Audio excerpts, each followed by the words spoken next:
আসসালামু আলাইকুম। সুলতানা সিয়ামি কিচেনে আপনাদের সবাইকে স্বাগতম জানাচ্ছি। আমি সুলতানা। আশা করি সবাই ভালো আছেন।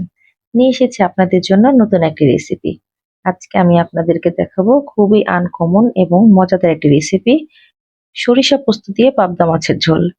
আমরা তো পাবদা মাছ অনেক ভাবে খেয়ে দেখিয়েছি, তাই না? আজকে আমি নাহলে একটু অন্যরকম একটি ইউনিক স্টাইলে করে দেখাবো। চলুন চলে যাই রেসিপিতে। প্রথমে আমি নিয়ে নিচ্ছি কিছু পেঁয়াজ কুচি করে, আর সাথে নিয়েছি কয়েকটি কাঁচামরিচ। আর সরিষা পোস্ত দিয়ে যেহেতু রান্না করবো, তাই এখানে নিয়েছি সাদা কালো দুই রকমেরই সরিষা আর পোস্ত দানা। এখানে সাদা কালো দুই রকমের যে এই সরিষাটা নিয়েছি, এটা হলো গিয়ে 2 চামচ নিয়েছি। মানে এক চামচ সাদা সরিষা, 1 চামচ কালো সরিষা, আর সাথে নিয়ে নিয়েছে 1 টেবিল চামচ পরিমাণ পোস্ত দানা, আর নেবেন সাথে কয়েকটি কাঁচামরিচ আর লবণ। তারপরে এটা যেহেতু পরিমাণ খুব বেশি ছিল না, তাই আমি একটু শিলপাটায় বেটে নিয়েছি। এভাবে করে বেটে দিলে কি ফিনিশিংটা খুব ভালো আসে ব্লেন্ড থেকে। দেখেন আমার এটা বাটা হয়ে গেছে। এখন যে পাবদা মাছটা ধুয়ে পরিষ্কার করে রেখেছি, এখন এটাকে আমি সুন্দরভাবে ভেজে নেব। এজন্য ভাজার জন্য দিয়ে দিলাম পরিমাণ মতো লবণ, শুকনো মরিচের গুঁড়ো, হলুদের গুঁড়ো, আর সাথে দিয়ে দিব বড় সাইজের একটু লেবুর রস। এই লেবুর রসটা দিলে পাবদা মাছ এখনকার আমরা যে পাবদা মাছটা খাই অতটা নদীর হয়, এটা কিন্তু চাষের, তাই না? এত বড় বড় পাবদা মাছ চাষেরই হয় বেশি, এখন আর সেই নদীর মাছ পাওয়া যায় না। তাই এই মাছের ভিতরে অনেক সময় একটা গন্ধ থাকে, গন্ধটা কিন্তু এভাবে লেবু দিয়ে নিলে মাছের এই আষ্টে ভাবটা গন্ধটা থাকে না। এভাবে করে মেরিনেট করে রেখে দিবেন 15 থেকে 20 মিনিটের জন্য। তারপর এটা সুন্দর করে একটু বেশি করে তেল দিয়ে ভেজে নেবেন। এটা খুব বেশি ভাজবেন না, সুন্দর পেটে সুন্দর করে লাল করে আর কি ভাজবেন। একবারে মচমচা করে ভাজা যাবে না, তাহলে টেস্টটা ভালো থাকবে না। দেখেন আমি লাল লাল করে ভেজে নিয়েছি, কিন্তু নরম আছে মাছটা, একবার ভেজে মচমচা হয়ে যায়নি, তাহলে কিন্তু মাছটা খেতে ভালো লাগবে না। মাছগুলো কিন্তু সাইজ অনেক বড় ছিল। আর এই পোস্ত দিয়ে সরিষা দিয়ে রান্না করলে তরকারি টেস্ট খুব ভালো হয়।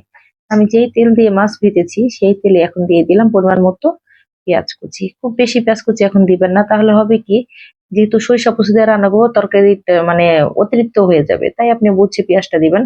পেঁয়াজটা যখন একটু লাল হয়ে আসবে, তখন আমি এর মধ্যে দিয়ে দিলাম পানি। পানি দেওয়ার পরে দিয়ে দিলাম প্রয়োজন মতো লবণ। আমি সরিষায় লবণ দিয়েছি, আবার মাছটা ভাজার সময় লবণ দিয়েছি, তাই পেঁয়াজ কষানোর সময় একটু কম লবণ দিবেন।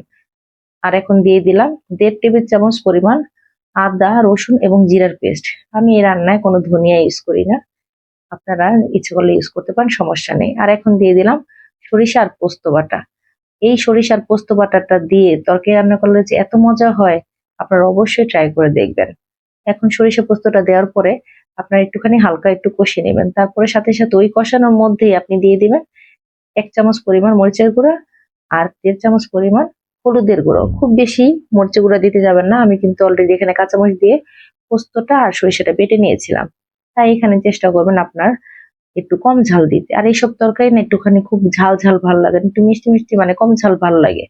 দেখেন কত সুন্দরভাবে কষানো হয়েছে। এটা আপনার প্রায় 5 থেকে 7 মিনিট একটু কষিয়ে নেবেন। যখন দেখবেন তেলটা উপরে উঠে গেছে, তখন বুঝতে পারবেন যে হ্যাঁ, কষানোটা আপনার সুন্দর হয়েছে, পারফেক্ট হয়েছে। দেখেছেন তেলটা কত সুন্দর করে গা থেকে উঠে এসেছে, এবার একটা ভাজা ভাজা একটা আসছে, তাই না? সুন্দর লাগছে। এখন ঠিক এই পর্যায়ে যখন দেখবেন কষানো হয়ে গেছে, তখন দিবেন পরিমাণ মতো পানি।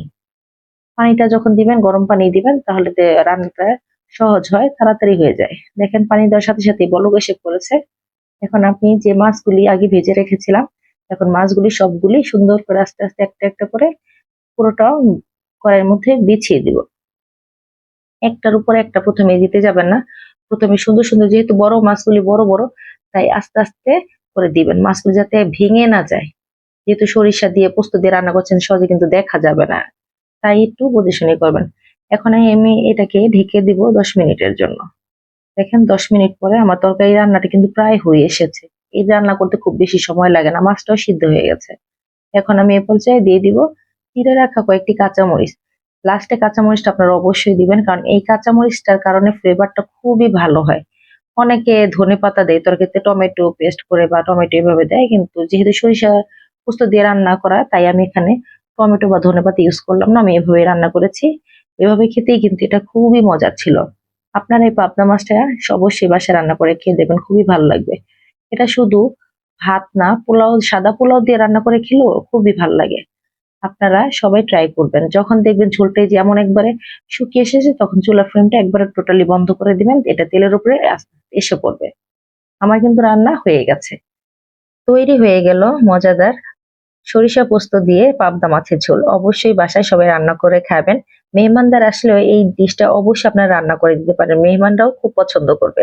আশা করি সবার কাছে রেসিপিটি ভালো লেগেছে। আমার রেসিপি যদি আপনাদের ভালো লাগে, আমার রান্না যদি নিত্য নতুন সব রান্নার আপডেট পেতে চান, তাহলে অবশ্যই আমার চ্যানেলটিকে লাইক, কমেন্ট, শেয়ার এবং সাবস্ক্রাইব করে পাশে থাকবেন। সবাই ভালো থাকবেন, সুস্থ থাকবেন। আসসালামু আলাইকুম।